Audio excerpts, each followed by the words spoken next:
Hi there, friends. I'm Steve Mayer. Welcome to Financial Morsels, where I give you a little bit of financial food for you to chew on as you go throughout your day. Please remember that this program is intended for educational and entertainment purposes only. It is not and should not be received as professional legal, tax, accounting, financial, or investment advice of any kind. Everyone's situation is unique. As such, I encourage each of you to discuss your situation with a licensed professional. Having said that, let's get started. In a previous video on the topic of risk, we briefly mentioned that we can take steps to mitigate risks through two techniques called diversification and asset allocation. Let's munch on this topic for a bit. Nearly all risks can be boiled down into two categories, systemic and unsystemic. We'll first define unsystemic risk and then go on to systemic risk.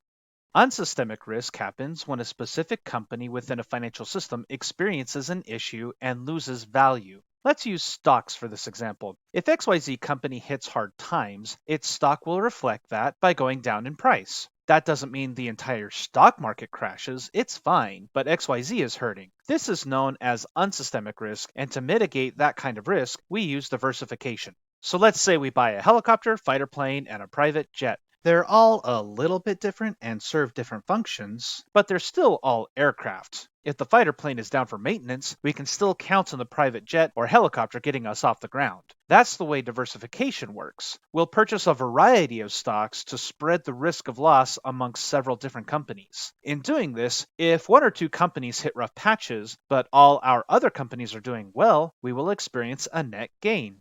A simple way to diversify our market portfolio is to invest in either mutual funds or variable annuities. These products invest our money into several different companies, thus diversifying our investments. When we do this, we protect ourselves against unsystemic risk. Now, let's define systemic risk. Systemic risk is when an entire financial system experiences loss. Again, let's use stocks for our example. If we place all our money in stocks and the market crashes, the entire system as a whole experienced the loss, and so did we. This is systemic risk. We mitigate systemic risk with asset allocation. Asset allocation is often mistaken to be synonymous with diversification. While it is true that just like diversification, we are spreading our money out, the difference is that we are spreading it into several different financial systems, not just one.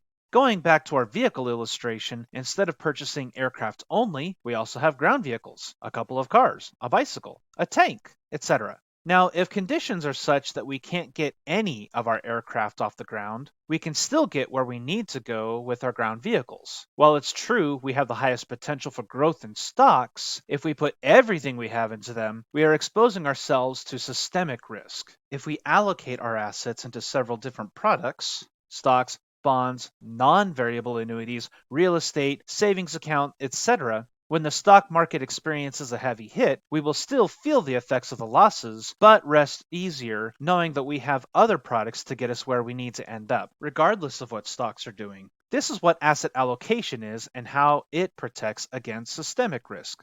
To quickly recap, diversification is when we purchase financial products within a specific financial system. Asset allocation is when we purchase financial products among several financial systems. Both diversification and asset allocation are necessary for a strong financial plan. In light of all this, how do we properly allocate and diversify our capital? We'll talk generally about that in our next video. However, that's a question that will have a unique answer for each individual. There is no silver bullet that will work in all situations. As such, I always recommend reaching out to a licensed professional to begin a conversation on these topics. That's what we're here for. That's all the time we have for today's morsel. If you found this to be educational or entertaining and would like to give your compliments to the chef, please hit the like and subscribe buttons and share it with your friends.